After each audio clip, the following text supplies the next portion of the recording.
ఇకపై మీకు ఇష్టమైన ఫేవరెట్ సీరియల్స్ యొక్క ఫుల్ ఎపిసోడ్స్ యూట్యూబ్లో అందుబాటులో ఉండవు. కేవలం సన్నెక్స్లో మాత్రమే ఫ్రీగా చూడొచ్చు.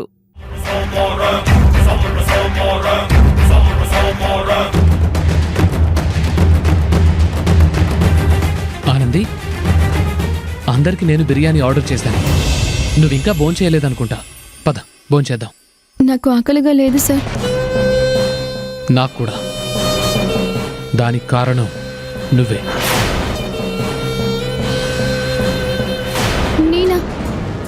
నేనేం చేశాను? ఈ రోజు నీకు జరిగిన అన్యాయాన్ని విన్న తర్వాత నాకు భోజనం చేయాలనిపించలేదు. నన్ను క్షమించు. నేను మిమ్మల్ని క్షమించడం ఏంటి సార్? మీరేం చేశారు? ఆ కరుణాకర్ మిమ్మల్ని మిషన్ మీద నుంచి లేపుతూ ఉంటే ఆ సమయానికి నేను అక్కడ లేను. అది నా తప్పే కదా. ఆ టైంలో నేను అనవసరంగా గోడౌన్కి వెళ్ళాను. లేకపోతే ఎలాగైనా కరుణాకర్ని కంట్రోల్ చేసి ఆ గొడవ జరగనిచ్చేవాణ్ణే కాదు.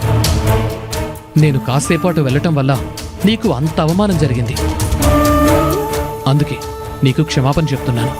ఏంటి సార్ మీరేదో ఆ కరుణాకర్ సార్ని తీసుకొచ్చి దగ్గరుండి నన్ను తిట్టించినట్టు నన్ను క్షమాపణ అడుగుతున్నారు? జరిగింది అదే, కానీ ఏమీ తెలియనట్టు నిన్ను ఇంప్రెస్ చేయడానికి ఈ యాక్టింగ్ చేస్తున్నాను.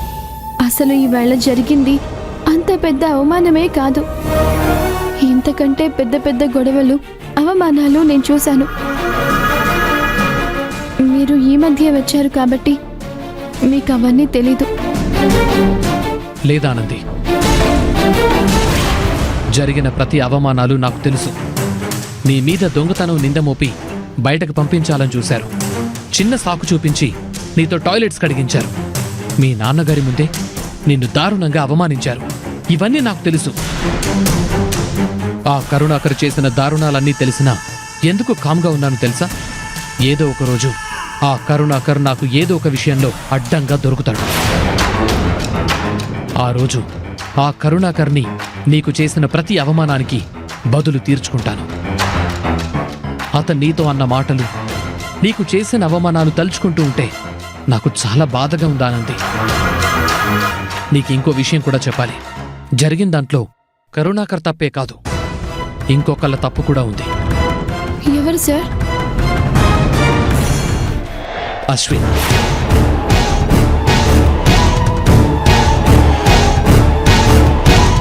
అశ్వినా? అవును, ఈరోజు జరిగిన దాంట్లో అశ్విన్ తప్పుంది. నీకిష్టం లేకపోయినా బలవంతంగా మిషన్ మీద కూర్చోమని చెప్పాడు.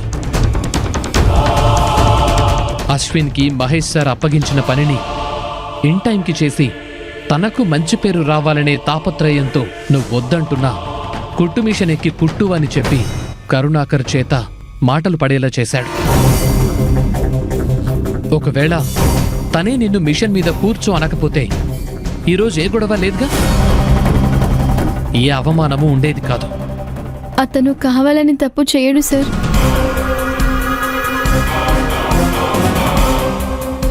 చాలా మంచివాడు. అతని మీద నాకు నమ్మకం ఉంది. కలలో కూడా తను ఎవరికి ఏ హాని చేయడు. ఆ అశ్విన్ గాడి మీద మంచి నమ్మకమే ఉంది. ప్రతి దాంట్లో అడ్డుపడుతున్నాడు. నిన్ను అశ్విన్ నుంచి దూరం చెయ్యాలనుకుంటే నువ్వు వాడి విషయంలో చాలా స్ట్రాంగ్గా ఉన్నావే. ఎలాగైనా నమ్మకం మీద దెబ్బ కొట్టాలి. అశ్విన్ ఎప్పుడు తన స్వార్థం కోసం ఆలోచించడు. తనకి కంపెనీ అన్నా, మహేష్ సార్ అన్నా చాలా అభిమానం. మహేష్ సార్ అప్పచెప్పిన పని ఎలాగైనా పూర్తి చేయాలని నన్ను మెషిన్ మీద కూర్చొని పని చేయమన్నాడు. కానీ చివరికి వేరేలా అయింది. మీరు అతన్ని తప్పుగా అర్థం చేసుకున్నారు. తను చాలా మంచివాడు సార్. అయ్యో, నేను అశ్విన్ చెడ్డవాడు అనలేదు, కానీ నిన్ను రాంగ్ టైంలో కూర్చోబెట్టాడు. అది కరెక్ట్ కాదన్నాను. కానీ ఒక విషయం ఆనంది, అందరూ నీ అమాయకత్వంతో ఆడుకుంటున్నారు. అది మాత్రం నిజం.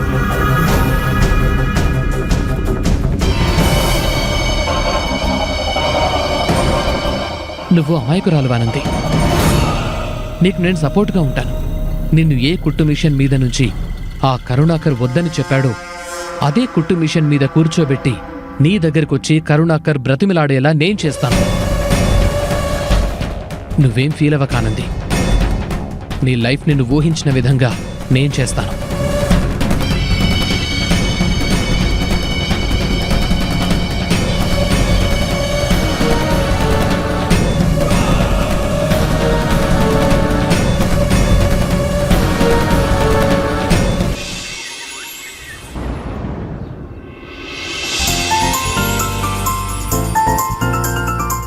నువ్వు 4 రోజులే వచ్చావమ్మా.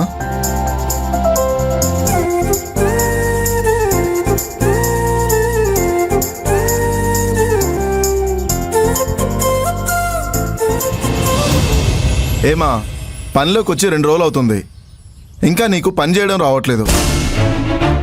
రాళ్ళు సరిగ్గా ఎత్తలేకపోతున్నావు. లేదండి, ఈరోజు అమృత చాలా బాగా పనిచేసింది. చేస్తే ఇక్కడ లెక్క కనపడాలి కదా. తీసుకునే డబ్బులకి చేసే పనికి సంబంధం లేకపోతే ఎలా? అందుకే పని తెలిసినోళ్ళు కావాలనేది. ఈ పని నాకు కొత్త సార్, అయినా సరే నేను నేర్చుకుని బాగా చేస్తాను. ఏం చేస్తావో ఏమో. చేస్తానంటుంది కదా సార్, చేస్తుందిలేండి. ముందు మీరు డబ్బులు ఇవ్వండి. సర్లే చూద్దాం.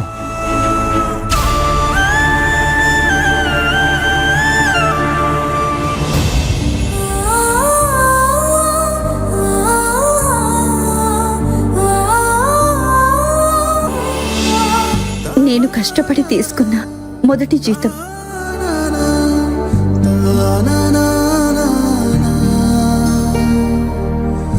ఏంటే ఇంకా ఇక్కడే నిలబడ్డావు? మళ్ళీ దీనికి కూడా అతను ఏదో ఒకటి అంటాడు. పోదాం పద.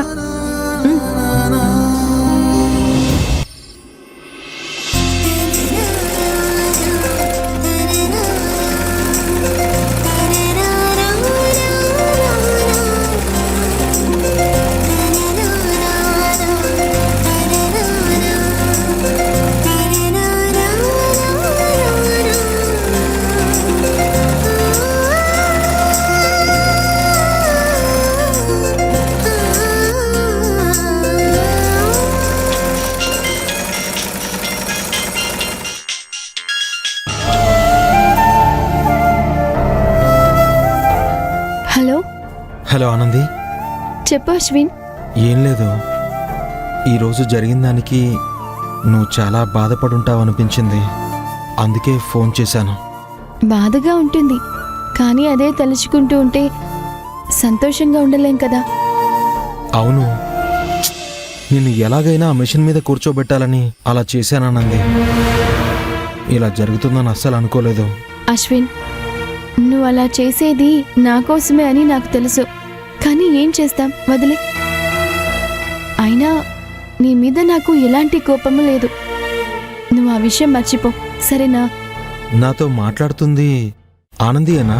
హే, ఎందుకలా అడుగుతున్నావు? నువ్వు పనిలో చేరిన మొదటి రోజు కూడా ఇలాగే మిషన్ మీద కూర్చోబెట్టాను. ఆ రోజు కరుణాకర్ గారు నిన్ను తిట్టడానికి కారణం నేనే అని నన్ను ఒక శత్రువులా చూశావు. కానీ ఈరోజు ఇంత పెద్ద ఇష్యూ జరిగినా నాతో బాగానే మాట్లాడుతున్నావు కదా, అందుకే ఇదంతా కళా నిజమా అని డౌట్ వచ్చింది. గిల్లి చూసుకో, కలో నిజమో నీకే తెలుస్తుంది. గిల్లుకున్నాను, ఇదంతా నిజమే. అవును మరి, అప్పుడు ఆ ఆనంది వేరు, ఇప్పుడు ఈ ఆనంది వేరు. అర్థమైందా? సంతోషమా? చాలా చాలా అంటే చాలా అంటే మాటల్లో చెప్పలేనంత.